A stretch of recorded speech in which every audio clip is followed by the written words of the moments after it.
Sebuah ruangan kelas yang butuh untuk memajang dua peta yang kembar. Ya, maksud saya negara kita kan punya 37 provinsi dan ada lebih dari 16.000 pulau di dalamnya. Sungguh sangat sia-sia jika Anda malah bingung dan memutuskan untuk malah memajang dua peta yang sama. Siapa yang nilainya 100? 90, 90, 80? Mengumumkan hasil ujian di depan kelas seperti ini dikhawatirkan hanya akan menimbulkan sifat ria dan tinggi hati bagi yang nilainya bagus dan akan menimbulkan perasaan terbuli bagi mereka yang nilainya rendah. Dan dengan kata lain, guru ini sedang merusak mental siswa-siswanya secara tidak langsung. Maka tidak heran kedua tokoh utama kita memiliki mental yang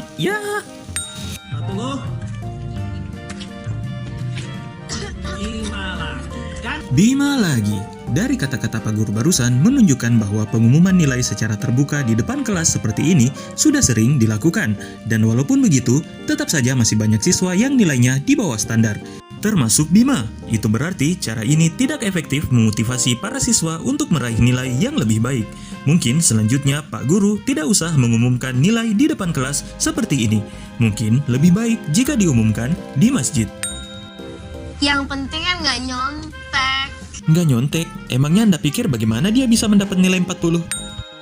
Pak, ada remedi kan? Sang ketua kelas meminta remedi kepada Pak Guru, padahal sudah jelas kalau dia mendapat nilai 70. 70 adalah nilai yang di atas standar, jadi ngapain Anda minta remedi? Anda kok kayak seperti tukang foto, cari muka, atau karena itu Anda jadi ketua kelas? Seseorang yang tidak berani untuk menyontek bisa dipastikan tidak memiliki keberanian untuk masuk ke dalam kamar ceweknya bersama dengan ceweknya, kemudian menutup pintunya dari dalam. Aku post di IG ya, buat di post di Instagram juga. Dara berniat untuk mempost foto ini di IG. Foto yang menampilkan ia berdampingan dengan pacarnya dengan latar yang sudah pasti akan dikenali oleh teman-temannya sebagai kamar Dara. Seolah mengumumkan kepada dunia, "Hey guys, gue lagi di kamar nih berduaan sama pacar gue. Ngapain ya?" Dan menganggap semuanya akan wajar-wajar saja tanpa adanya gosip yang akan bertebaran di sekolah. Bersantai di bawah selimut setelah melakukan hal ini untuk yang pertama kalinya di dalam rumah ceweknya. Tidak ada rasa khawatir dan panik berlebih. Tidak was-was jikalau tiba-tiba ada yang datang. Dan dengan adanya selimut, bisa berarti mereka masih tidak mengenakan apa-apa. Ya, tidak usah terburu-buru. Santai saja. Sebuah warung makan yang mengantarkan makanannya terlebih dahulu, lalu kemudian membawakan minumannya. Perut orang Indonesia itu kuat-kuat. Namun pada kenyataannya Dara mual-mual setelah makan satu gigitan kerang menunjukkan bahwa perut Dara ternyata bukan buatan Indonesia.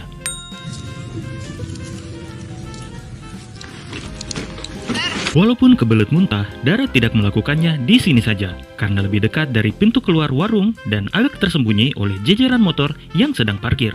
Tapi Dara malah berlari lebih jauh, dan entah kenapa ia berhenti di tempat yang terbuka ini, di tengah-tengah kerumunan orang yang sedang makan, lalu mengeluarkan bunyi. Dan anehnya lagi, tidak ada apapun yang keluar yang mengiringi bunyi tersebut, yang berarti dia sebenarnya masih bisa menahannya. Tapi entah kenapa, ia tidak melanjutkan untuk lari mencari tempat yang lebih sopan untuk mengeluarkannya. Padahal, tindakannya barusan bisa saja membuat ia dihajar oleh massa yang sedang makan. Gimana sih? Ya, mengecek pipi, bibir, dan dagu anak Anda adalah treatment yang paling tepat setelah mendengar laporan bahwa anak Anda baru saja muntah-muntah setelah salah makan. Dokter? Apa itu dokter? Dokter itu hanyalah sebuah mitos. Apaan jadiannya? Gak apa-apa. Anaknya sopan, kayaknya baik ya. Yang berarti mamanya Dara baru pertama kali melihat Bima, yang itu berarti Dara dan Bima belum lama pacaran. Tapi Bima sangat baik dan sopan dalam memasuki rumah Dara, masuk ke dalam kamar dan Temen doang, Mam. Seorang anak SD perempuan di tahun 2018 yang sangat menyukai dengan lagu lawas yang berasal dari tahun 2002. Ya, walaupun selera musik orang itu beda-beda, tapi lagu ini terlalu lawas untuk umur Anda. Apalagi lagu ini terdengar seperti dibuat di tahun 1972. Beneran ya, gak bantuin gue. Awas ya gak bantuin gue. Awas. Pada saat adik Dara mengucapkan, "Awas ya kalau nggak bantuin gue," terlihat bahwa bibirnya tidak bergerak sama sekali. Beneran ya, gak bantuin gue. Awas ya gak bantuin gue. Males. Ih, Entah dari arah mana adik Dara mampu mengeluarkan suara itu. Seorang manusia yang membutuhkan 4 handuk sekaligus berada di dalam kamar mandinya. Untuk apa ya? Apa mungkin satu handuk untuk setiap bagian tubuh yang ditumbuhi rambut? Ya, satu untuk kepala, satu untuk 2 tangan, satu untuk 2 kaki, dan satu untuk, ketek mungkin? Di depan pintu kamar Bima ada papan dart yang membuat siapapun yang ingin memainkannya harus melemparnya dari bawah sini. Yang dimana setidaknya Anda harus menjadi seorang juara dunia papan dart 5 kali berturut-turut untuk bisa melakukannya dengan benar. Bima, gak ada orang pulang itu lupa bawa pulang motornya. Hal pertama yang dilakukan oleh ibu-ibu yang bisa dikatakan dari kalangan menengah ke bawah jika mendapati bahwa anaknya berkata bahwa ia lupa membawa pulang motornya adalah sudah pasti untuk menyuruh anaknya untuk pergi kembali mengambil motornya karena takut terjadi apa-apa dengan motornya. Bukannya malah menyediakan makanan dan menyuruh anaknya makan seperti ini. Menaruh kapur ajaib di dekat hidangan di saat orang-orang sudah mau makan adalah tindakan yang tidak bijak. Berhubung debu dari kapur ajaib yang bisa saja tersentuh piring dan sendok atau tidak sengaja berterbangan masuk ke dalam makanan. Mungkin akan lebih bijak jika kapurnya dicampur pada saat proses memasak makanannya. Bapak, anak kita narkoba, Bapak. Ya Allah. Seorang ibu RT yang tinggal di kawasan padat penduduk tidak akan meneriakkan hal-hal yang berbau aib seperti ini, apalagi dalam keadaan pintu rumah yang masih terbuka, karena takut akan terdengar oleh tetangga dan akan menjadi bahan gosip nantinya. Ini anak kita narkoba kayak si Rizky, Pak. Kalau itu mah nggak sama dengan anak kita. Pipi setembam ini narkoba. Berarti maksud Bapak orang yang pakai narkoba pipinya nggak mungkin tembem ya? Oh... Dara menemukan sebuah artikel di internet tentang ukuran kandungan saat usianya sudah 10 minggu. Dan di situ ditulis kalau ukurannya seperti buah stroberi. Padahal jika Anda mencari ukuran kandungan 10 minggu di internet, maka di tampilan awal Anda bisa melihat bahwa buah yang digunakan untuk membandingkan ukurannya bukanlah stroberi, melainkan buah lengkeng. Dan ini dari situs kesehatan. Anda baru menemukan perumpamaan buah stroberi jika Anda sudah mulai scroll ke bawah, dan itu pun dari situs info dan berita. Rasanya sulit dipercaya jika orang sepintar Dara lebih mempercayai situs info dan berita daripada situs kesehatan ketika membahas masalah kesehatan.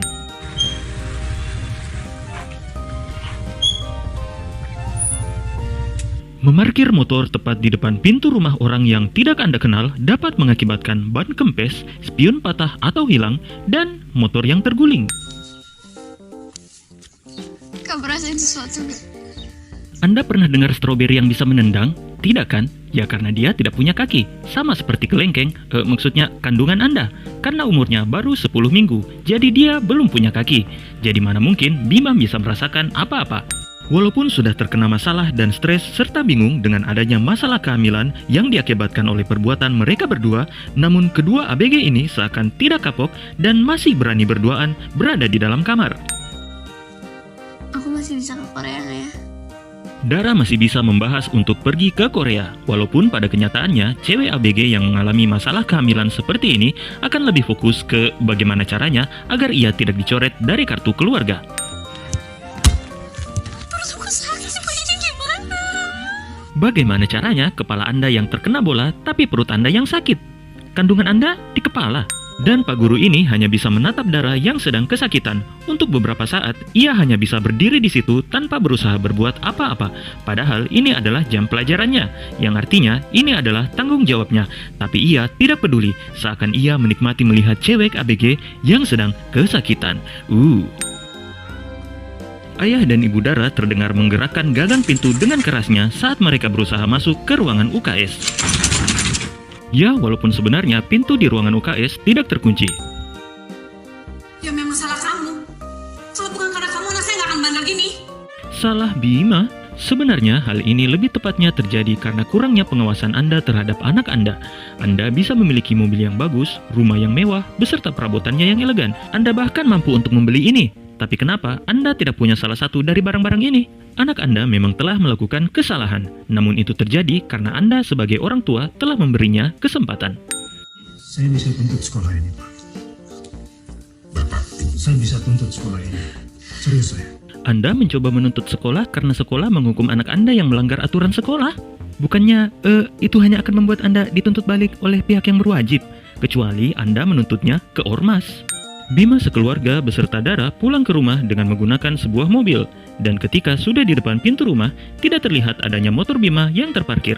Yang artinya, Bima kembali lagi melupakan motornya di sekolah. Dara menempati kamar Bima. Hal ini sangat tidak bijak, karena malah memudahkan mereka untuk berduaan. Padahal belum resmi sebagai pasangan suami istri. Ya, walaupun pada akhirnya mereka tidak jadi untuk tidur sekamar, namun letak kamar Bima yang berada di lantai 2 dan terpisah dari rumahnya akan memudahkan Bima untuk bisa bergerilya di malam hari tanpa terdeteksi dengan mudah. Dan tak lupa juga meletakkan orang hamil di lantai 2 seperti ini akan menyulitkan ia kelak saat ingin memenuhi kebutuhannya, seperti makan, minum, mandi, dan buang air, karena harus naik turun tangga. Padahal di dalam rumah Bima terdapat 2 buah kamar. Ya, satu adalah kamar orang tua Bima, dan yang satunya lagi adalah kamar Mbak Dewi, kakaknya Bima, yang kebetulan kosong karena tidak ada penghuninya. Berisik ya. Rumah-rumah di sini dindingnya emang tipis.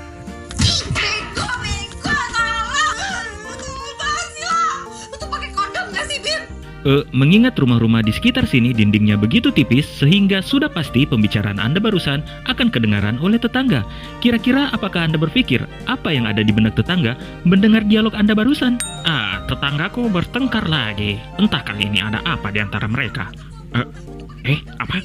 Karena tidak ada kondom. Tapi mereka kan bukannya mereka bersaudara. Tidak mungkin. Taksi online yang ditumpangi Bima sekeluarga terlihat kesulitan untuk memutar mobilnya, dikarenakan arah jalan sebelah sini adalah jalan buntu. Seperti yang terlihat sebelumnya ketika Bima dan Dara berada di jalan ini. Tapi anehnya, peta yang ditunjukkan di GPS HP Bima menunjukkan bahwa jalan barusan bukanlah jalan buntu. Jalan buntu, putar balik. Jalan buntu, putar balik. Secara teknis, aplikasi GPS penunjuk jalan akan berhenti berfungsi ketika Bima sudah berada di depan rumah Dara, karena telah terbaca oleh sistem bahwa Anda telah sampai ke tujuan. Dan kalaupun ternyata Bima salah menempatkan letak tujuan di GPS, maka peringatan ini seharusnya berbunyi sedari tadi sejak Bima sekeluarga masih berada di tempat parkir di rumah Dara. Di prosesi ijab kabul pernikahan Dara dan Bima tidak terlihat dihadiri oleh keluarga besar dari pihak Bima dan Dara. Mungkin karena mengundang keluarga besar mereka dianggap tidak begitu penting, karena yang penting hadir adalah Pak Penghulu, 2 orang saksi, dan tak lupa sang ketua kelas. Ya, kehadiran dari sang ketua kelas adalah hal yang lebih penting dibandingkan kehadiran dari keluarga besar dari kedua belah pihak. Jangan lupa dikunci semua ini. Oh ya, saya pamit dulu ya Tante. Walaupun sudah resmi menikah dan tinggal di rumah Dara selama berbulan-bulan, tapi Bima masih menggunakan kata om dan tante untuk memanggil orang tua Dara. Dengan tidak terlihatnya adanya tonjolan kecil di puncak bukit yang menunjukkan bahwa Dara sedang menggunakan bra. Namun kenapa titik rembes asinya ada di tengah situ? Masa iya air asi bisa menembus tebalnya bra? Terkecuali yang diproduksi Dara bukanlah air asi, melainkan air aki. Saya pikir selama ini perempuan loh. Taunya dari hasil tes pemeriksaannya warnanya pink semua dok. Saya pikir kalau laki-laki harusnya 2 garis biru kan ya? Seorang dokter ahli kandungan sedang memperlihatkan jenis kelamin kandungan dengan dibantu oleh alat canggih. Dan Anda yang bukan siapa-siapa mencoba melawan argumennya dengan menggunakan argumen yang berasal dari kepala Anda sendiri, yang dimana Anda sendiri pun tidak menyadari akan tingginya kadar kekonyolan dari argumen Anda tersebut. Dan terlebih lagi Anda melakukannya di depan orang tua Anda dan orang tua istri Anda. Mungkin inilah sebabnya orang tua Dara akhirnya memutuskan untuk menceraikan mereka berdua. Kenapa harus Korea? Ada apa di sana? Ada masa depan saya, Tante. Jika Anda membandingkan kualitas universitas yang berada di seluruh dunia, maka Harvard, Cambridge, ataupun Oxford masih merupakan pilihan yang terbaik. Tapi jika Dara hanya membandingkan kualitas di tingkat Asia, maka yang terbaik berasal dari Singapura. Sementara universitas yang berasal dari Korea berada di urutan 13 dari daftar universitas terbaik di Asia ini. Maka jelaslah masa depan yang dimaksud Dara di sini bukanlah dari segi pendidikan ataupun karir, tapi ia membicarakan impiannya untuk bisa bertemu dengan para suami-suaminya yang ada di dinding ini. Aku jatuh cinta sama suami-suami aku yang ada di sini. Menurut kamu, dia bisa ngertiin aku nggak ya? Ditinggalkan saat masih bayi demi agar mamanya bisa ke Korea dengan alasan kuliah, padahal agar bisa lebih dekat dengan cowok-cowok Korea, dan rela meninggalkan suami serta anaknya walaupun rahimnya telah diangkat dan tidak akan bisa punya anak lagi. Dan belum lagi, walaupun keluarga mamanya adalah orang kaya, ia ditinggalkan bersama keluarga yang pas-pasan dan dirawat oleh ayahnya yang bisa dikatakan kurang pandai, tidak kuliah, dan tidak bekerja. Apakah anak Anda akan mengerti? Saya yakin ia akan mengerti. Mengerti sekali.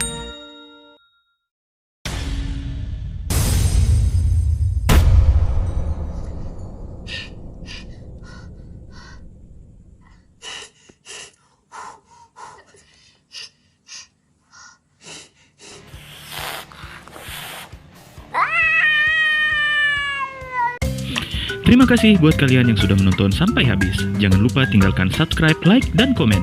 Terus dukung film Indonesia, dan jumpa lagi dengan saya di salah satu video berikut ini. Sampai jumpa!